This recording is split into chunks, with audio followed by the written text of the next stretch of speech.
ఇల్లాలి అక్రమ సంబంధానికి ఆదరణ తెలిపిన భర్త. వీళ్ళలో ఎవరిని కొంటే ఎవరు ఫ్రీ? ఎవరైనా మనకు ఓకే.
సార్ మీరు చెప్పినట్టే చేశాను సార్. వాడు నిన్ను చూశాడా? లేదు సార్. వాడు నిన్ను చూస్తే ఇన్నేళ్లు మనం పడ్డ కష్టం వృధా అయిపోతుంది.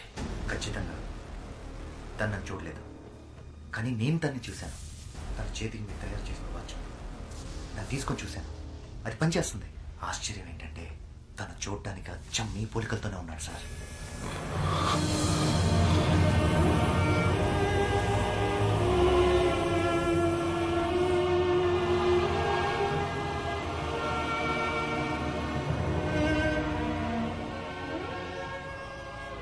ప్రియా, మిత్ర చెప్పింది విన్నావా? మన బిడ్డ అచ్చం అలాగే ఉన్నట్ట. రూపంలో వాడు నన్ను పోలినా పర్వాలేదు, కానీ వాడి జీవితం నాలా ఉండకూడదు. అందుకే వాడు ఇక్కడే ఉంటున్నాడని తెలిసి కూడా వాడికి దూరంగా ఉంటున్నాను.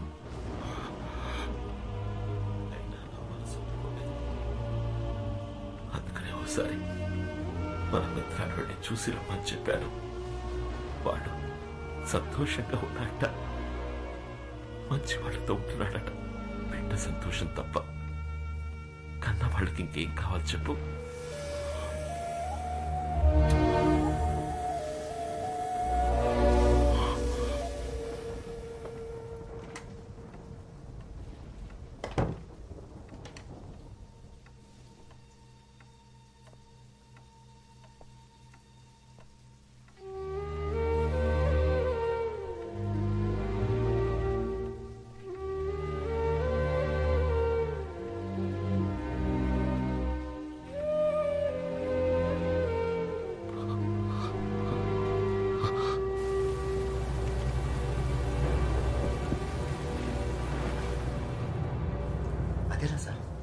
వాచ్ పెట్టుకునే చేతికి కాకుండా మార్చి పెడితే ఖచ్చితంగా నన్ను ఫాలో అవుతూ ఇక్కడికి వస్తాడని అంత కరెక్ట్గా చెప్పారు.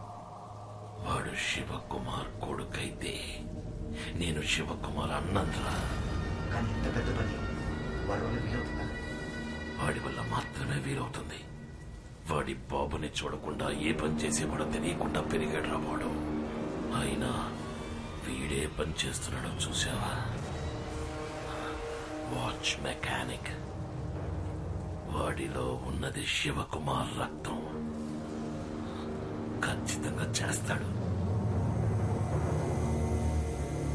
వాడిని పిలిపించి చెయ్యమని అడిగినా, మనం బెదిరించినా మన కోసం చేస్తాడా? వెళతా. వాడి జీవితంలోకి వాడి బాబులా వెళతా.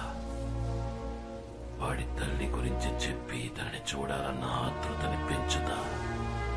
ఆత్రేయ వాడి కుటుంబాన్ని దారుణంగా అంతం చేసిన కథ చెప్తా. అప్పుడు చేస్తాడు. ఫోటో ముందు కన్నీళ్లు కారుస్తూ నించున్నాడుగా, వాడికి జన్మనిచ్చిన తల్లి దానికోసం చేస్తాడు. వాడి బాబుననుకుంటున్న నన్ను నయం చేయడానికైనా చేస్తాడు. చేయించి చూపిస్తా. మిత్ర, ఆ వాచ్ని కట్టుకుని ఎవడైనా దాన్ని ఉపయోగించుకోవచ్చు. కానీ ఆ పని చేయకుండా నాకు అనుకూలంగా ఉపయోగించుకుంటా. చూసుకో.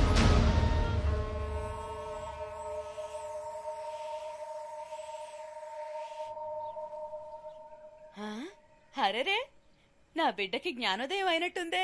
ఏ రోజు లేంది ఈ రోజు ఉదయాన్నే 6 గంటలకు లేచి కూర్చున్నాడు. దిష్టి చుక్క పెట్టాలి. నా దిష్టి తగిలేలా ఉంది. రే, ఏమైందిరా మణి?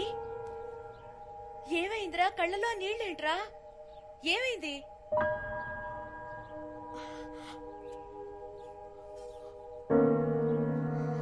అమ్మా, వీళ్ళ గురించి తెలుసుకోవాలని ఆతృతతో అడగడం లేదు. నేను నీ బిడ్డని కానా అన్న ఆవేదనతో అడుగుతున్నాను. మనం ఎలా కలిసామమ్మా?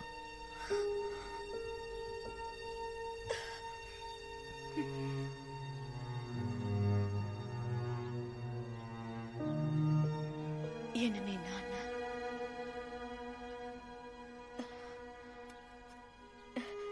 నువ్వు పెరిగి పెద్దయ్యాక నీ ముఖం చూస్తే అప్పుడు నాకు అర్థమైంది. నిన్ను నా చేతుల్లో పెట్టి నా జీవితాన్ని మార్చేసిన వారు మీ నాన్న. మనం ఎవరని అడిగావు కదా, చెప్తాను. ఊర్లోనే చాలా పెద్ద కుటుంబం మనది. నాన్న, అన్న, వదినలతో ఎంతో ప్రేమగా ఉండే కుటుంబం. ఆ ఇంటి గారాల పట్టింది నేను. అమ్మాయిలు బాగా చదివి పైకొచ్చి అందరికీ సాయపడాలనే ఉద్దేశంతో నన్ను బయటూరికి పంపించి చదివించారు మా నాన్న. ఒకరోజు నాకు ఉత్తరం వచ్చింది. పెద్ద కుటుంబం నుంచి మంచి సంబంధం వచ్చింది, వెంటనే రా అని. ఆ ప్రయాణమే నా జీవితాన్ని మార్చేస్తుందని ఆ రోజు నాకు తెలియలేదు. సరిగ్గా అప్పుడే శరీరం అంతా గాయాలతో నీతో పాటు మీ నాన్నను చూశాను. నిన్ను నా చేతుల్లో పెడుతూ నీ బిడ్డకు ఎటువంటి ఆపద రానివ్వనని వాళ్ళమ్మకి మాటిచ్చానని, ఆ మాట నిలబెట్టుకునే పరిస్థితుల్లో నేను లేనని, మీరే ఎలాగైనా నా బిడ్డని కాపాడాలని నిన్ను నా చేతుల్లో పెట్టి ఆయన వెళ్లిపోయారు. ఆ తర్వాత ఆయన నేను చూడలేదు. అమ్మాయి పెళ్లి చేసుకోవడానికి వస్తుంది కదా అని మా నాన్న స్టేషన్ కి అన్న, వదినల్ని, పెళ్లి వాళ్ళని, స్నేహితుల్ని, బంధువుల్ని అందర్నీ తీసుకొచ్చారు. ఆ సంతోష సమయంలో అందరూ నా కోసం ఎదురు చూస్తుండగా చేతిలో బిడ్డతో నేను ట్రైన్ దిగాను. మా నాన్నతో పాటు అందరూ నిర్ఘాంతపోయారు. అక్కడున్న వాళ్ళంతా పెళ్లి కావాల్సిన పిల్లని పై చదువులకి పక్కూరు పంపిస్తే ఇదిగో ఇలాగే బిడ్డతో దిగుతుందని సూటిపోటి మాటలతో దెప్పిపొడిచారు. వాళ్ళ మాటలు తలుచుకుంటే ఇప్పటికీ మనసు కష్టంగా ఉంటుంది. ఇంట్లో ఒకటే గొడవ మా నాన్న, అన్నయ్య, తమ్ముళ్లతో. నువ్వు చెప్పింది మేం నమ్ముతాం, ఊళ్ళో వాళ్ళు నమ్ముతారా అని అడిగారు. నిన్ను కట్టుకోబోయేవాడికి బిడ్డున్నాడని తెలిస్తే ఈ పెళ్లి ఒప్పుకుంటాడా అని అడిగారు. మా నాన్నతో అన్నాను, ఏ నాన్న, ఎవరికైనా ఏదైనా మాట ఇస్తే ఎట్టి పరిస్థితుల్లోనూ ఆ మాట తప్పకూడదని చిన్నప్పటి నుంచి మీరే కదా నాకు నేర్పించారు. ఈ బిడ్డని కాపాడుతానని వాళ్ళ నాన్నకి మాట ఇచ్చాను, ఇప్పుడు ఆ మాట తప్పమంటారా నాన్న అన్నాను. అదే నేను ఆయనతో మాట్లాడి చివరి మాట. ఆ తర్వాత నేను తీసుకుని రూమ్ లోకి వెళ్ళిపోయాను. ఆ రోజు రాత్రంతా నువ్వు పాల కోసం ఏడ్చావు. నీ బాధ చూడలేక నేను ఏడ్చాను. ఆ క్షణాన్ని నిర్ణయించుకున్నాను, తల్లి కాకుండానే నీకు తల్లి పాలిచ్చాను.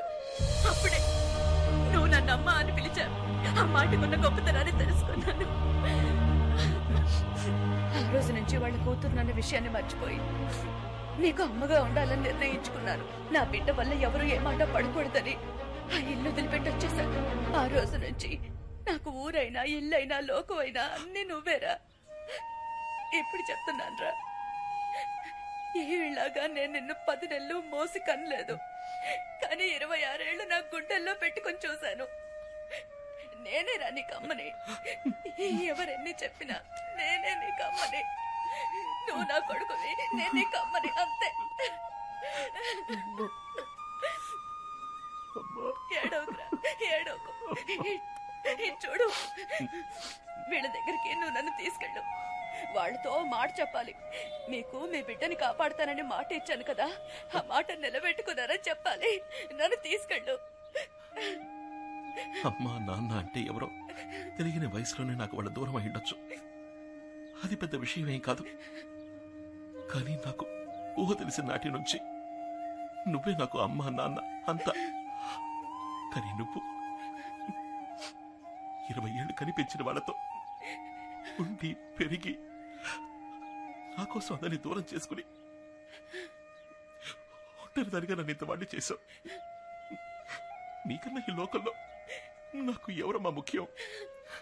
నాకంటూ లేని వాళ్ళు లేకుండానే పోనీ, కానీ నీకంటూ ఉన్న వాళ్ళతో నిన్ను తీసుకెళ్లి కలపాలి. నాకదే ముఖ్యం. మాతాజీ, మొదటి నుంచి నీ యాక్టివిటీస్ ఏం బాగలేవు.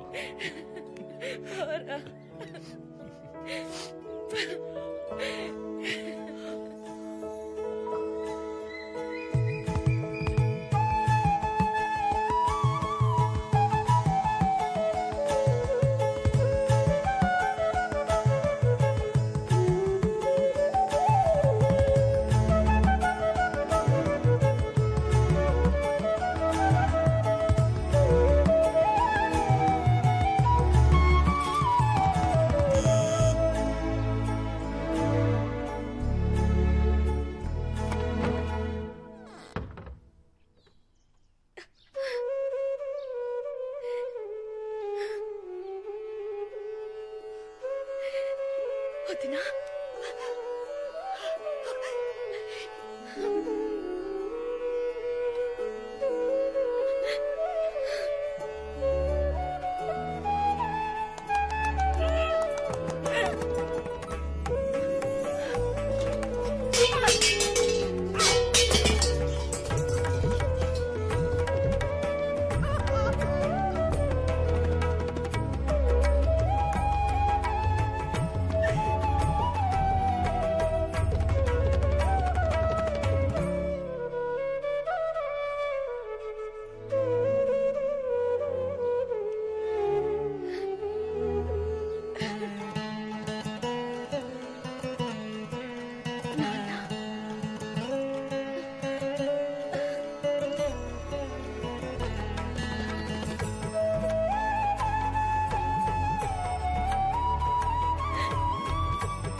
మణి, మీ మనవడు. రారాయిలా, ఒకే రోజులో మీ అమ్మని తీసుకెళ్లిపోయావు. మళ్ళీ తనని తిరిగి తీసుకురావటానికి నీకెన్ని సంవత్సరాలు పట్టింది కదూ? రే, ఏంట్రా అలా చూస్తూ ఉండిపోయావు? నాన్నగారే మాట్లాడిందా నీకేంటి?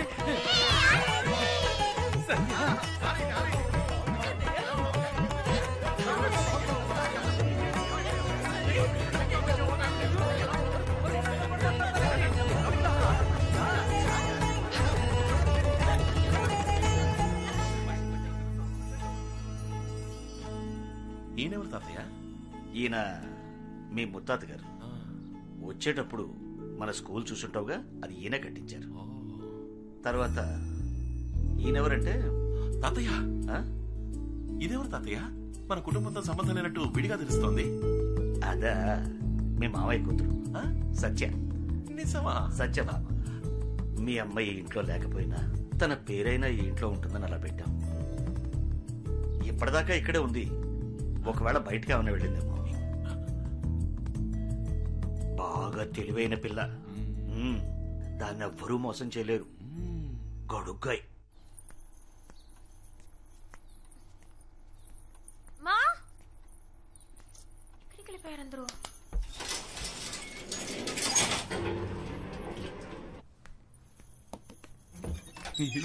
హాయ్.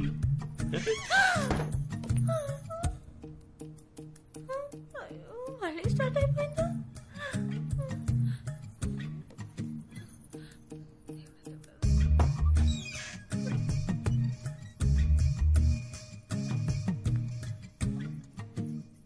తను చెప్పినట్టే జరుగుతుంది. ఇన్నాళ్ళు బాగానే ఉన్నానుగా.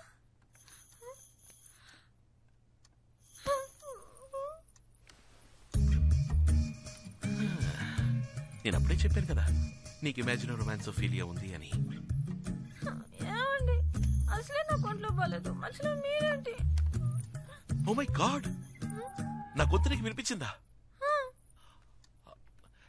ఇలా చూడు సత్య, ముందు నేను లేని చోటంతా నీకు కనిపించాను అంటే నువ్వు నన్ను మనస్ఫూర్తిగా ప్రేమించడం మొదలుపెట్టావు. That's symptom number 1. ఇప్పుడు నా మాటలు నీకు వినిపిస్తున్నాయి. That's symptom number 2. అప్పుడు దీని అర్థం ఏంటర్థం? లవ్ ముదిరిపోయిందని అర్థం. నేను నమ్మను. ఏ? నాకు లవ్వా? అది నీ మీద? అవును మరి. లవ్ కాకపోతే కొత్త నంబర్ 6, పాత number 16, money watch works, watch maker street, Vizag 530027 లో ఉన్న నేను, పాత నంబర్ 21, కొత్త నంబర్ 24, ఉల్లి వీధి, గోపాల సముద్రంలో ఉన్న నీ కళ్ళకు కనిపిస్తున్నానంటే ఎలా మరి? మా ఊరు అడ్రస్ నీకెలా తెలుసు? Basically I'm watch mechanic. General గా నాకు జనరల్ నాలెడ్జ్ ఎక్కువ. అది వదిలేసే, నీ కళ్ళకి మాత్రం ఎలా కనిపిస్తున్నాను? ఎలా కనిపిస్తున్నారు? లవ్. యా. ఇప్పుడు నేను ఎక్కడున్నానో చెప్పు.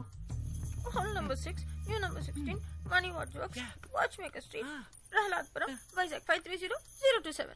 నువ్వెక్కడున్నావు? హాల్ నంబర్ 21, న్యూ నంబర్ 24, ఉల్లి వీధి, గోపాల సముద్రం. అది అయినా నేను కనిపిస్తున్నాను, నా మాట వినిపిస్తోంది అంటే ముదిరిపోయింది. Symptom number 2 confirm. ఇప్పుడు సిమ్టమ్ నంబర్ 3. ఏంటిది? ఇప్పుడు వెంటనే పెళ్లి చేసుకునే ఆశ ఉందని చెక్ చేద్దాం. అలాంటి ఆశలు ఏమీ లేవండి. తొందరపడి మీరు ఏ నిర్ణయం తీసుకోకూడదు. నేను మీలాగే అనుకుంటున్నాను. అయినా మీరు నా పర్మిషన్ లేకుండా నా లవ్ చేయడం నాకేమాత్రం నచ్చలేదు.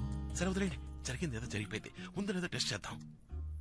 ఒకవేళ మీ కళ్ళకి మా అమ్మ కనిపిస్తే మీరు మా కుటుంబంలో ఒకరవ్వాలని, నన్ను వెంటనే పెళ్లి చేసుకోవాలనే ఆశ మీ మనసులో పొంగుతుందని అర్థం.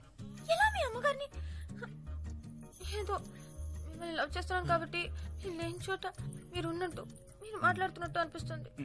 అందుకని ఏకంగా పిచ్చ షార్ప్ అండి మీరు. ఒకవేళ మీ కళ్ళకి వెనకాల కిటికీలోంచి మా అమ్మ కనిపిస్తే, ఒకవేళ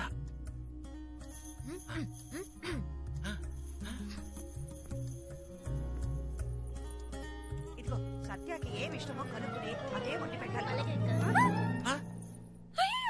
ఏంటి కనిపిస్తున్నారు? నిజంగానా? నిజంగానే కనిపిస్తున్నారు. అచ్చాబా, పెళ్లి చేసుకోవడం ఆడుతూ మరీ అబద్ధాలు ఆడుతున్నావు. అయ్యో, మా మమ్మీ మీద ఒట్టు, నిజంగా కనిపిస్తున్నారు. ఏంటో అనేది నిజమా?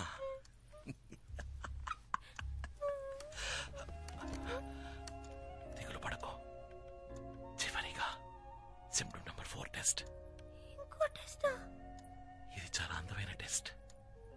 ఏంటో చెప్పండి. పెళ్ళైన వెంటనే నీకు పిల్లల్ని కనాలనే ఆశ ఉందో లేదో తెలుసుకునే టెస్ట్. అదెలా? నేనెక్కడున్నాను?